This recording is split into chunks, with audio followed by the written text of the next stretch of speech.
पण आईचा आणि वडिलांचा दोघांचा व्यवहार तरी बरं का, आणि वास्तविक दोघांचा व्यवहार भिन्न आहे. म्हणून आईसारखा व्यवहार करणारे संत अगदी सोपं सांगतात की हरी हरी हरी एवढंच तुम्ही त्या ठिकाणी म्हणा. आता याच्यापेक्षा दुसरं काही करू जास्त कुटाणा करण्यामध्ये लागू नका. काही फायदा होणं शक्य नाही बेजारी गोष्टी. कारण साधनाचे सार नाममुखी गाता हरी हरी म्हणता कार्यशक्ती संतांनी सांगितलं आपल्याला. पण आपल्याला ते खूप मोठं जड गोष्ट करावं वाटतंय, खूप जड जड करावं असं वाटतंय आणि त्याच्यामध्येच आपण परेशान होऊन जातो. हाती काही लागत नाही. नागदा आपलं काय काय तिकडून काय प्राणायाम करायचा, आम करायचं करायचा प्रयत्न केला. कलियुगामध्ये हे सिद्ध होणं शक्य नाही. कारण अष्टांग योग साधण्याकरिता समाधीपर्यंत पोहोचण्याकरिता आता एखादा मला तपस्वी महात्मा जरी असला तरी फार अवघड आहे. तुमची आमची गोष्ट तर दुरच आहे महाराज.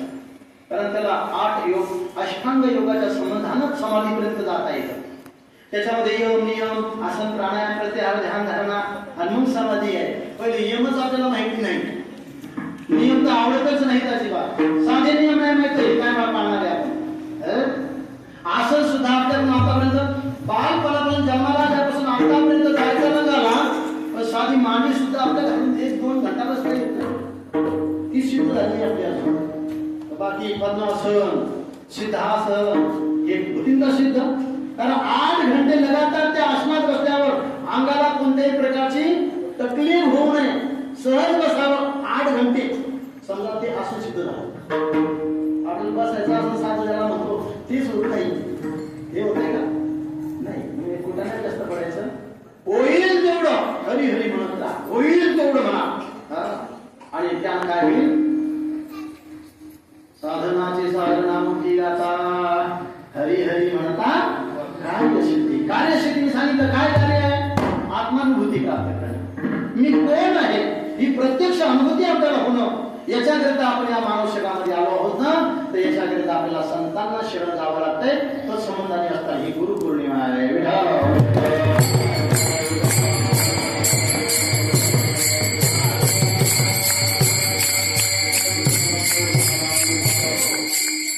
कारण गुरुला शरण जावं लागतं. याचा अर्थ काय, पहिली गोष्ट गुरु कळालं पाहिजे. गुरु काय आहे, गुरु गुरु गुरु गुरु फिरणारे ते गुरु नाही. गुरु गुरु फिरणारे तुम्ही आणि आहोत सगळे. गुरु गुरु फिरणारे जन्मराच्या चक्रामध्ये तुम्ही आणि आहोत. गुरु शब्दाचा अर्थ पाहत असताना गुरुगीतेमध्ये प्रतिपादन अशा प्रकारचं आलं. भगवान शिव पार्वती मातेला सांगत असताना तिच्या प्रश्नाचं उत्तर दिलं महाराज. सगळ्यात सोपं आणि बरं का, या जीवाला ब्रह्मत्व प्राप्त होईल कोण्या मार्गाने, कोणती साधना, कोणतं व्रत अशा प्रकारचं आहे मला तुम्ही सांगायला पाहिजे. भगवान शिवाला सांगितलं. त्यामधून गुरुगीतेचा जन्म झाला. कारण एकच तत्व या सृष्टीमध्ये सर्वात विराजमान आहे आणि अत्यंत महत्वपूर्ण अशा प्रकारचं तत्व आहे. त्या तत्वाला म्हणतात गुरु. हे गुरुतत्व आहे. कसं आहे ते, निगुकारो अंधकारस्य रुकारो तन्निरोधकः. वास्तविक गुरु शब्दामध्ये 2 वर्ण आहेत. तसे त्याच्यामध्ये आपल्याला पाहायला 4 वर्ण मिळतील. स्वर संबंधानं 2 आहेत आणि व्यंजन संबंधानं 2 आहेत. ग आणि र हे व्यंजन संबंधी आहेत आणि त्याच्यामध्ये उकार जो आहे तो काय आहे, स्वर संबंधानं आहे. गुरु तर पहिला गु गले उकार गु, दुसरा रले उकार गु. म्हणून पहिला जो गु आहे त्या शब्दाचा अर्थ होतो अंधकार म्हणजे अज्ञान, अविद्या. त्याला तम शास्त्रीय भाषेमध्ये वापरला. त्याला म्हणतात तम. अशी जी अविद्या आहे त्या अविद्येतून विद्येमध्ये नेणारा कोण आहे. कारण रू शब्दाचा अर्थ आहे तन निरोधक. अर्थात अंधकार जर मानला असेल तर प्रकाश, अज्ञान मानला असेल तर ज्ञान. तर अज्ञानाला ज्ञानाचा रोध आहे. ज्ञानाने अज्ञान निवृत्त केलं जातं. अंधकार मानला तर प्रकाशाने अंधकाराची निवृत्ती होते. म्हणून तन निरोधक त्याला म्हणतात गुरु. म्हणजे अंधार. कारण तमसो मा ज्योतिर्गमय काय म्हटलेलं आहे. अज्ञानातून प्रकाशाकडे, अंधकारातून प्रकाशाकडे, अज्ञानातून ज्ञानाकडे, मृत्यूकडून अमृतत्वाकडे. मृत्युर्मा अमृतम गमय. कारण या मार्गाचं अनुसरण आपण केलं पाहिजे जीवानं. हे शास्त्रानं ठाम त्या ठिकाणी सांगितलं, त्याचं आपण अनुसरण करायला पाहिजे. विढाला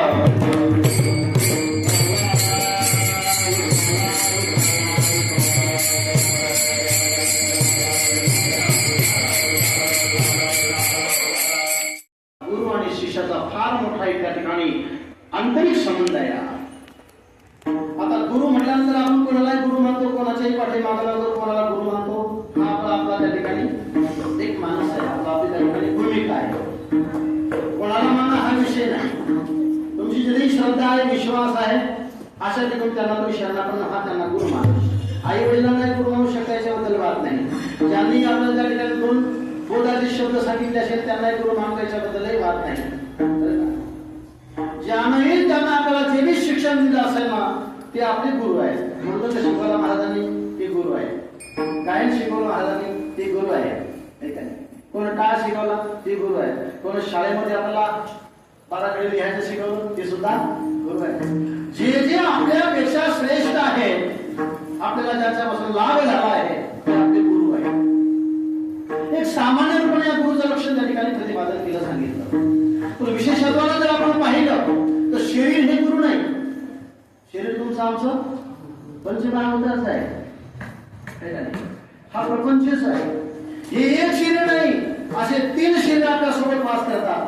दिसणारं शरीर स्थूल शरीर आहे. त्याच्या अंतर मात्र त्या ठिकाणी सूक्ष्म शरीर, त्याला लिंग शरीर म्हणतो. आणि त्याच्या अंतरही एक कारण शरीर, त्याला आपण त्या ठिकाणी या संसाराचं कारण समजतो.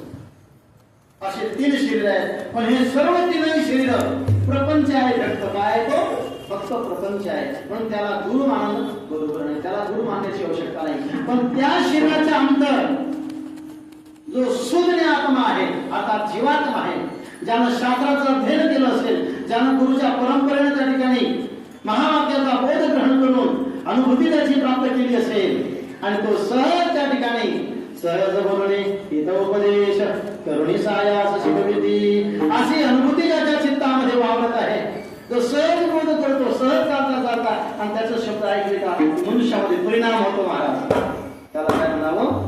गुरु म्हणावं.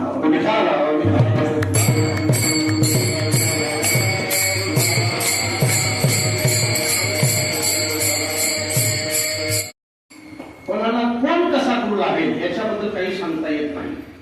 परंतु जो बी आपल्याला प्राप्त झालेला असेल त्याच्यावरती आपली निष्ठा आणि आपलं प्रेम श्रद्धा अतूट असावी. बस आपला उद्धार झाला समजावा. आपण गुरु शोधत राहतो. गुरु शोधण्याची आवश्यकता नाही. गुरु प्राप्त होत असतात. एकदा झाडाचा जो आंबा आहे पाडी लागला का पोपटाला बनवायचं काम करत नाही आंबा. ते आपोआप मिळत.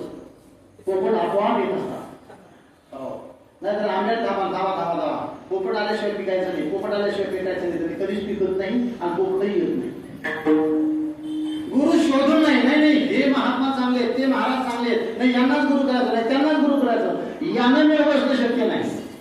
का आपल्या हृदयात आपल्या अंतकरण वृत्तीमध्ये काय परिणाम झालेला आहे, नुकती आपल्या अंतकरणाची शीताची अवस्था कशी आहे आणि त्या अनुसार आपल्याला गुरु प्राप्त होत असतात. त्यानंतर एक उदाहरण सांगतो लक्षामध्ये.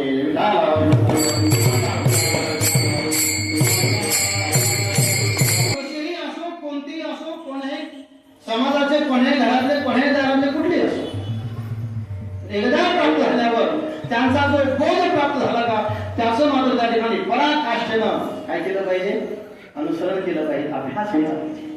निश्चित प्राप्ती होते. मग उदाहरण सांगत होतो, एका गावी एक घोरवणारा ढोलपान त्याला त्या ठिकाणी अशा प्रकारचा म्हणजे गुराखी होता. आणि तो गुराखी कसा होता? अनपढ, शाळा शिकलेला नाही, काहीच नाही. पण मनात आलं ते करणारा होता. मनात येतात त्याच्या आला की बघ तेच करणार. मग त्याच्यापासून फायदा हो का तोटा हो त्याचा विचार न करणार. कारण तो पहिलाच कसा अनपढ गवार त्याला अशा प्रकारचा म्हणता येईल. एके दिवशी काय झालं, तो गाई चालत असताना एका नदीच्या किनारी अशा प्रकारचा तो गाई चालत होता. आणि तेवढ्यामध्ये एक 4-4:30च्या टायमाला संधीच्या वेळेमध्ये एक ब्राह्मण देवता समोरून आले.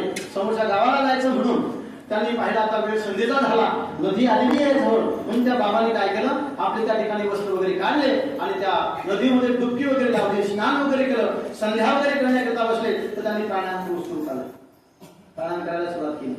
त्याला दुरून पाहिलं, बाबा नाक दाबायला लागले. आणि मग बाबाचं तो सर्व संध्याकाळ झाली, प्राणायाम झाला, ध्यान झाला, काय असेल त्या पद्धतीने झालं. ते खेळ निघाले, तो धावत आला, बाबाचे पाय धरले, नमस्कार केला. बाबा तुम्ही काय केले तर बसून? तुम्ही काय नाही, अशी साधना केली. काय साधना केली? कशा करता केली ती? नाक पाहून दाबलं तुम्ही? मी देव पाहिला. कारण साधना करत असताना, प्राणायाम सुद्धा करत असताना, तुम्हाला त्याची भरपूर अनुभूती, त्याच्याबद्दल काही सांगायचा विषय नाही, परंतु हा प्राणायाम करत असताना तीनही प्राणायामामध्ये, पुरवरेचक आणि कुंभकामध्ये तीनही देवतांचा आश्रय असतो. आणि त्या तीन देवतांचे ठिकाण आहे, त्यांचं वर्ण आहे, त्यांचं ध्यान आहे. आणि म्हणून साधना करत असताना, ते प्राणायाम करत असताना बरं का, प्रत्येक साधकाला ते ध्यान करावं लागत असतं. म्हणजे त्या भगवंताचं त्या ठिकाणी दर्शन घेतलं अशा प्रकारचं होतं. त्यांना सांगितलं विचारायला सहज जातो मी की बाबा गेले निघून आपल्या रस्त्याला लागले. आणि यानं मी त्या ठिकाणी काय केलं, बाबांना आल्यावर आंघोळ दिली ना, आपण आंघोळ करा. यांना स्नान केलं, आंघोळ केल्यावर पुन्हा त्या झाडाखाली बसला आणि दाबून ठेवलं. आता त्या बाबाला असं दाब दाबलं होतं का? नाही. त्यानं एका नागपुडीला दाबलं, दुसरीनं हवा आत घेतली, नंतर दोन्ही बंद केले. काही कारणापर्यंत आपण ध्यान होईपर्यंत पुन्हा सोडली, पुन्हा हवा बाजूला काढली, पुन्हा त्या ठिकाणी पूरक रेचक आणि कुंभक अशा प्रकारचे, कुंभक रेचक अशा प्रकारचं केलं. याला ते काहीच माहित नाही. त्यानं फक्त पाहिलं, देवाचं दर्शन झालं ना बाबाले, नाक दाबल्यामुळे त्या ठरवतात. आता दाबल्यावर लागलं कुठं मारायचे, पुन्हा सोडलं.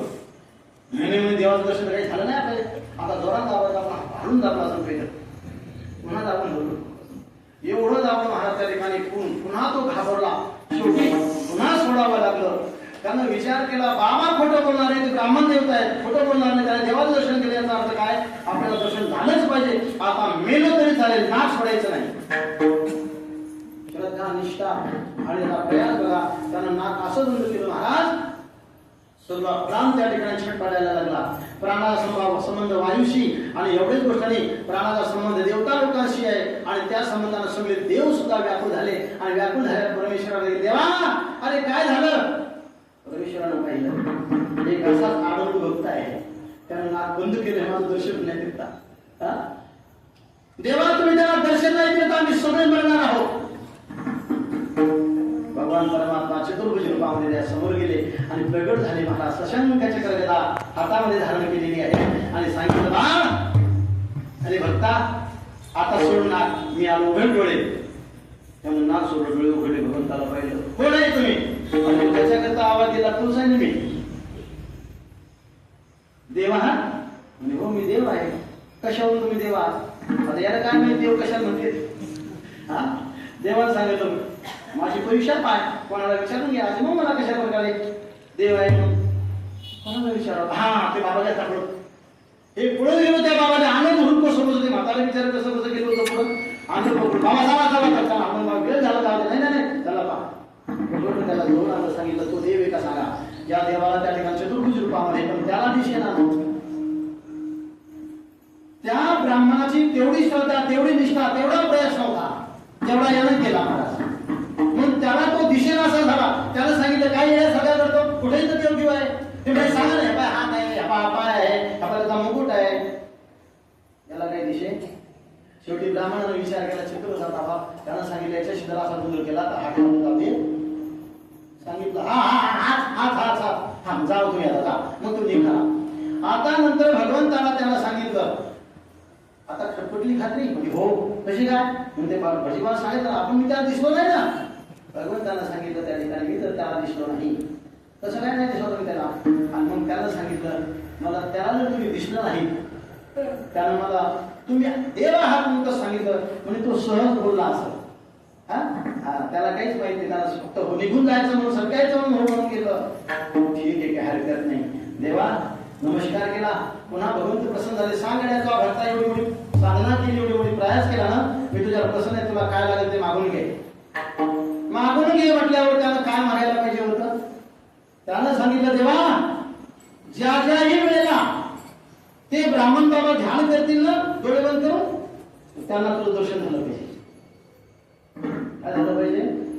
दर्शन झालं पाहिजे. आणि दुसऱ्या दिवशी तो बाबा सकाळी उठून साधना करू लागला, ध्यान करायला लागला, प्राणायाम करायला लागला आणि ध्यान करायला लागला. भगवंताचा हृदयामध्ये देवदर्शन झालं. त्यामुळे विचार केला असं झालं कसं काय. लक्षात आलं की तो येरपळ जो घोरकरी होता त्या ठिकाणी अशा गुराखी होता, तोच त्या ठिकाणी याला कारणीभूत आहे. चला म्हणून त्याच्या दर्शनाला गेलो पाहिजे, तो माझा गुरु आहे. ब्राह्मण देवा साधना करत असताना सुद्धा त्याला देवा दर्शन नाही झालं. कोणामुळे झालं? त्या गुराख्यामुळे झालं. गुराख्याकडे धावत आला, लोटांना धावत. त्या सांगितलं गुरुजी असं कसं काय, तुम्ही तर माझे गुरु आहात. गुराखी यांना गुरु म्हणू लागला आणि हा ब्राह्मण त्याला गुरु म्हणू लागला. कोण कोणाचा गुरु केव्हा होईल काही सांगता येत नाही. फक्त निष्ठा आणि श्रद्धा आपल्या हृदयात असावी. निश्चित त्या ठिकाणी फल प्राप्त झाल्याशिवाय राहणार विठाला.